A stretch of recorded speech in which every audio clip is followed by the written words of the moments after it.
Selamat malam Pak Edi dan teman-teman semua. Perkenalkan, nama saya Ivo Lenisia Haan.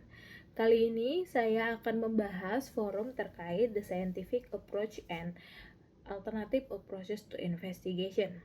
Nah, pada forum kali ini ada case terkait seorang peneliti akuntansi ingin menyelidiki apakah perusahaan manufaktur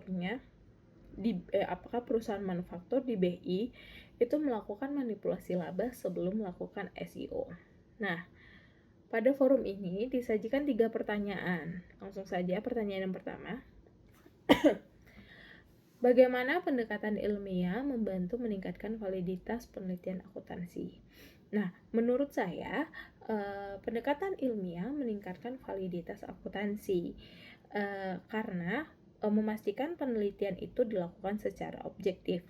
Penelitian dilakukan dengan langkah-langkah ilmiah seperti identifikasi masalah, pengumpulan data, pengujian hipotesis, dan analisis, sehingga meminimalisir bias yang akan terjadi pada hasilnya. Lalu, metode ilmiah yang dilakukan dengan benar itu menghasilkan data yang dapat diandalkan dan transparan, sehingga kualitas data yang didapatkan itu bisa lebih kuat gitu, sehingga data tersebut dapat lebih dipercaya dan dapat diuji ulang jika ingin dilakukan. Lalu pertanyaan yang kedua, apa risiko jika peneliti tidak menggunakan pendekatan ilmiah? Menurut saya, ketika sesuatu tidak dilakukan secara ilmiah, itu datanya menjadi bias ya, tidak kuat, kredibilitasnya dipertanyakan.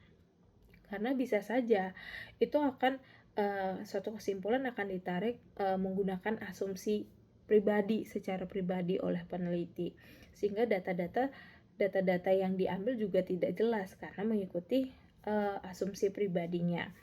Lalu hasilnya pun tidak dapat diuji ulang,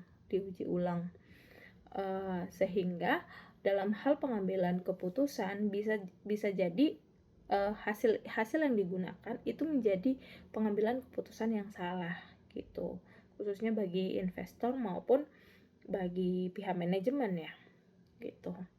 Yang ketiga, bagaimana hasil penelitian ini dapat dilakukan oleh investor. Nah, bagi investor, hasil penelitian bisa dijadikan sebagai bahan untuk melakukan deteksi dini dalam hal mendeteksi risiko manipulasi laba sebelum SEO. Gitu. Jadi, investor ketika ingin melakukan investasi pada perusahaan, dia bisa lebih aware terhadap keputusannya sendiri gitu. Sehingga keputusan dalam hal menginvestasikan kepada perusahaan itu menjadi lebih hati-hati seperti itu.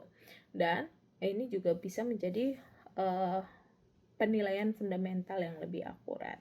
Seperti itu jawaban dari saya. Terima kasih.